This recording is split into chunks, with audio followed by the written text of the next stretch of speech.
Hello, this and my other YouTube videos are extracted from the History of Man series, currently 6 books published in print, ebook, and most importantly, audiobook. I'm a storyteller, and if you like these video stories, you'll love the History of Man series audiobooks. Great for commuting, or just sitting back and relaxing. And unlike a novel you've read where you know the ending, you can listen to these books on tape more than once. There's so much to learn. Available on Amazon and audible.com, I narrate the audiobooks. And the best part about that is you can listen to these stories without having to look at my stupid face. And with that said, let's get the show on the road. Hello, John Bershoff with another History of Man series episode. Today's subject, earthquakes, volcanoes, Johnny Cash, and the Ring of Fire. Johnny Cash was born in 1932 in Kingsland, Arkansas, but the bulk of his childhood was in Dyess, Arkansas, where the family moved to a New Deal property. The New Deal, beginning in 1933, was a President Roosevelt, FDR, program to boost the economy and included such things as restraints on the banking industry, introduction of the Social Security Act, and aid for poor Americans and migrant workers. In the case of the Cash family, the New Deal property in Dyess, Arkansas, was land they were given to work, farming cotton mostly, and one day they'd own that land outright. Cash would work the fields with his mother and siblings, singing gospel. After 4 years in the Air Force, mostly stationed in West Germany, Johnny Cash turned his attention to music, all the while making ends meet as a door-to-door appliance salesman. He was, after all, married with kids and needed the income. But his early huge hits in the mid-1950s were Folsom Prison Blues, 1955, and I Walk the Line, 1956. Apparently, when Cash got his first audition with Sam Phillips at Sun Records, he and his bandmates, Luther Perkins on guitar, Marshall Grant bass, they played gospel. Phillips interrupted them. Phillips informed Cash gospel was passé. All the gospel songs sounded the same. And Perkins asked if Cash had anything else. Perkins quipped, if you were dying in the street and you had one song to play to be remembered by, what would be that song? Cash started playing Folsom Prison Blues, a song he wrote while in the Air Force. A song his bandmates didn't even know. A song about being stuck in prison while the train outside keeps rolling down the track. The prison train, a metaphor for life. Any life where you're stuck, where you can't be free. Sam Phillips was mesmerized by the song. The career of Johnny Cash was born. But we are here to talk about another Cash song. A song he did not write, but a song he certainly made famous, Ring of Fire. It was written in 1962 by June Carter, who would later become Johnny Cash's wife, and Merle Kilgore. First recorded by June's sister Anita in 1963, then recorded by Johnny Cash, also in 1963. The supposed meaning of the song is about the transformative power of love. But let's face it, in plain English, it's about being hopelessly falling in love so deep there is no escape, especially the burning heart if that relationship is failing. A ring of fire. But for our purposes here, we turn our attention to the ring of fire along the entire Pacific Ocean coastline, a string of volcanoes and seismic activity and earthquakes along the entire Pacific Rim. the most volatile of volcanoes and earthquakes on our planet. And we can look at it here. In Indonesia, it goes up, goes along Asia, jumps over to Alaska, down the coast of North America, Central America, and South America. That is the Ring of Fire. You see, there was once on Earth one continent, Pangaea, which began to break up about 200 million years ago during the early Jurassic epoch. What would become the North American plate and the South American plate broke free of the corresponding Euro-Asia plate and African plate, moved westward into the setting sun, the leading edge pushing into the Pacific Ocean plate. And you can kind of see that here. This coastline, United States, Central America, South America, really matches Europe and Africa. These were once connected.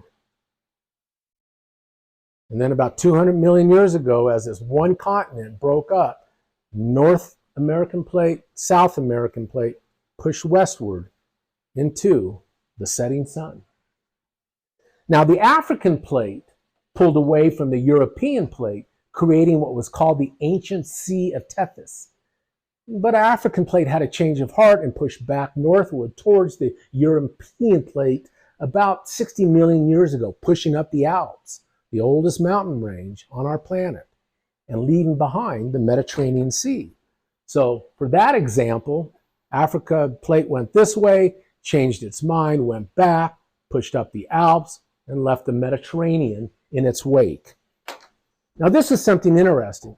As the American plates pushed westward, also around 50 million years ago, the ocean floor plate subducted underneath those American plates, the north and south, pushing up what's called the American Cordillera, a single mountain range that begins in the Antarctic and goes along South America like the Andes, and then through Central America, the Sierra Madres, and then into the North America, United States, into three ranges, the Rocky Mountains, the Sierra Madres, and the Columbia Range, and then into Alaska as the Brooks Range, and so on.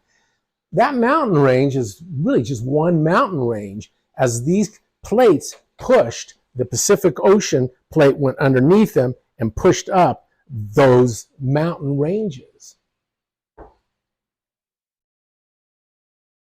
Perhaps 40 million years ago, this will be the last plate we talk about, hopefully. The Indonesian plate went northward after having separated from the Asian plate, another change of heart, and pushed up the Himalayas. So that was in this area. This had gone this direction, changed its mind, went back, and pushed up the Himalayas in China, in that area. Probably the newest mountain range on our planet. Now keep in mind, ocean floor is crust, just like land crust. It's just covered with water. So if you look at it, the ocean floor crust is no different than the land crust. It's the same material. It's just that it is covered with water. And also keep in mind that deep to the crust, whether it is land crust or ocean crust, is the mantle, the very hot rock. The deeper the mantle, solid, but the outer mantle, molten lava. And you can kind of see where this subject is heading. This is all molten stuff. And if you're molten and you can find a crack, you're going to come through it.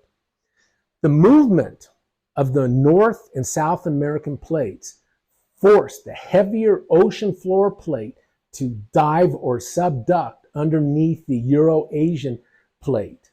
And that you'll see here, as this went that direction, that plate would then subduct underneath. It would push the Pacific Ocean. As the American plates went westward, they pushed underneath here, creating that ring of fire on this Pacific rim, where a good deal of that earthquake and volcano occurs. And you can see it in these pictures. Here would be the Pacific Ocean subducting underneath the land plate, And that is where earthquakes occur because they're moving against each other. And that is where volcanoes mostly occur because of cracks in the land crust produce volcanoes that come shooting out. And you can even have weaknesses in the ocean floor plate, creating ocean floor volcanoes that eventually daylight, which is what the Hawaiian Islands are. It's just a chain of volcano mountains. In fact, the highest mountain on Earth is in the Hawaiian Islands.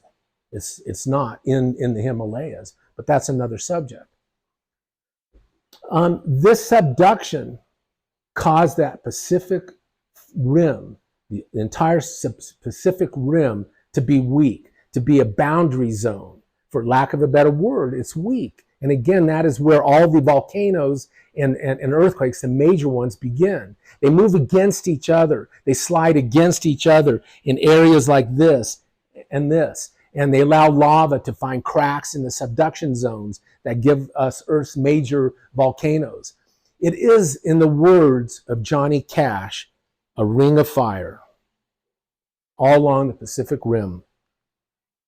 Now, although there are other tectonic plate boundary points on our planet that give rise to earthquakes and volcanoes, there is, after all, 7 major tectonic plates, one for each continent, and 8 minor plates and a bunch of microplates. It is the Pacific Rim ring of fire that has delivered our planet, especially in recorded history, all major seismic events and lava. Obviously, thousands and millions of years ago, there was probably some real whoppers, but there was no one around to record it.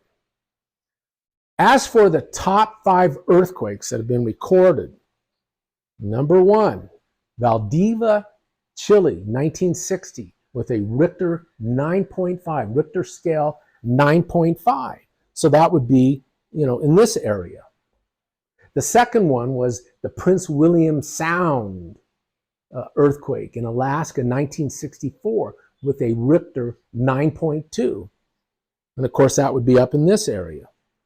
The third strongest one that we are aware of is Sumatra, Indonesia, in 2004, with a Richter of 9.2. And that would be down in this area here. And the fourth one, the Tohoku, Japan, in 2011, was a Richter 9, which also gave us the Fukushima nuclear disaster. And of course, that was up in this area here. And then the last of the strongest ones in recorded history was in Russia in 1952 with a Richter of 9.0. And that was over in this area here. Those are the top earthquakes, and they're easier to scale. As for the top volcanoes, since they are not measured in Richter, but in what is called a qualitative explosion termed Volcanic Explosive Index, or VEI. The most powerful one is believed, and some of these are guessing since you can't measure them, was Mount Tambaro in Indonesia in 1815 with a scale, a VEI of 7. And again, that's in this area here. The next one after that was was in Russia, in North Korea area, 100 AD, and that had a VEI of 7. And again, that would be in this area here.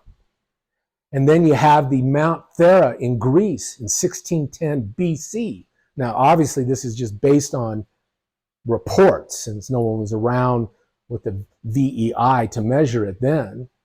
But in 1610 BC, Mount Thera erupted in Greece with a VEI of 7.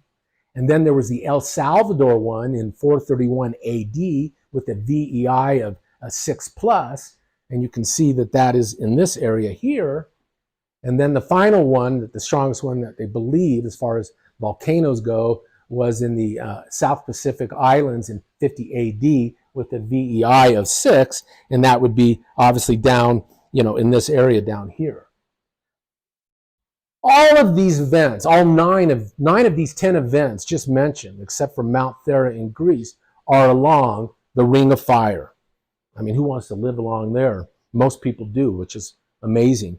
But this is the Ring of Fire. This is where all major earthquakes and volcanoes occur. The only exception was that Mount Thera in Greece was responsible for the demise of the Minoan civilization that had been flourishing in the Greek islands.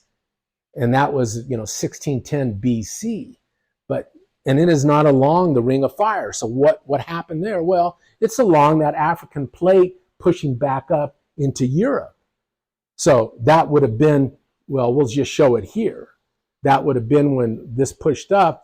There's a fault line here. It's not a ring of fire, but it is certainly an area that can have major earthquakes and volcanoes. The largest volcano on Earth, though, that has probably ever existed is none of these.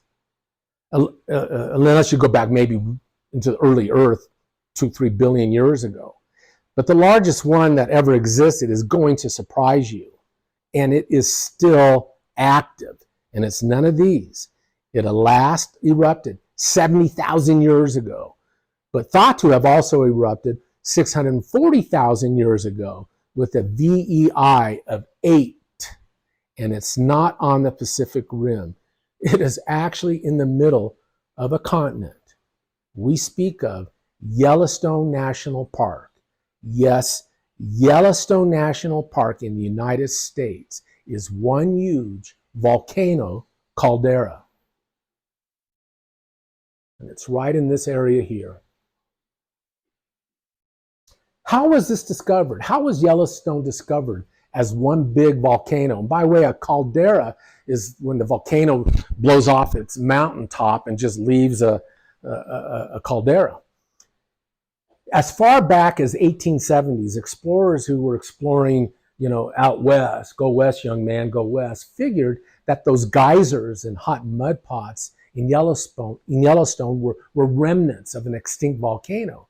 That Yellowstone was not an extinct volcano, though, rather that the entire park was one huge volcano occurred. The knowledge of that occurred in the last century when a NASA satellite was tooling around, taking images. And a couple of nice snapshots were taken from their high-resolution camera in outer space, were taken of Yellowstone. And the guys at NASA, the guys and girls at NASA, sent those pictures to Yellowstone Park's geologists, figuring they'd make nice pictures for the tourist welcome center. The Yellowstone geologists, looked at the images and realized that the entire Yellowstone Park, as seen from outer space, was one huge caldera, not appreciated before because of the lush forest that had populated the entire park and filled it in probably from the last ice age with all types of till over thousands and thousands of years, masking the true nature of Yellowstone, one big volcano. One last topic to discuss, the Richter scale, since I mentioned it. Don't ditch this next part like you ditched third period math. The Richter scale is a logarithmic scale. It's not an arithmetic scale. It is an arithmetic scale is like if you go from 2 to 4, you're simply doubling the number. But on a logarithmic scale, if you go to the power of 2 to the power of 4, you're not doubling it, you're increasing it by 100 times. So a Richter 8 earthquake would not be 8 times more than a Richter 2, it would be 10 to the 8th times more than a Richter 2. It would be 1 million times more powerful than a Richter 2 because it's a logarithmic scale. The highest recorded earthquakes, as mentioned, were in the Richter 9 range. We don't know if Earth has ever had a Richter 10, but if so, it would have been back in the age of the dinosaurs and before. Now, a Richter 11, if it ever happened, probably hasn't, but certainly a Richter 12 would require a fault line. A fault line so large that it would be larger than the Earth. That is, a Richter 12 would split the Earth in half. It would be 10 billion times stronger than a Richter 2 and 1 trillion times stronger than, well, nothing. Thanks for listening to this History of Man series. Hope it wasn't too long. History of Man series books. This is the first History of Man, 6 books out. They are available in print, ebook, and most especially audiobook. So you can listen to, all these stories are extracted from these books. So they're fun to listen to when you're commuting or just laying back. You can listen to them over and over again because there's always something to learn, like I learned writing these books. And the best part about the audiobooks, besides listening to these stories, is you don't have to look at my face. Thank you very much. I hope you enjoyed this episode, and be well and have a good day.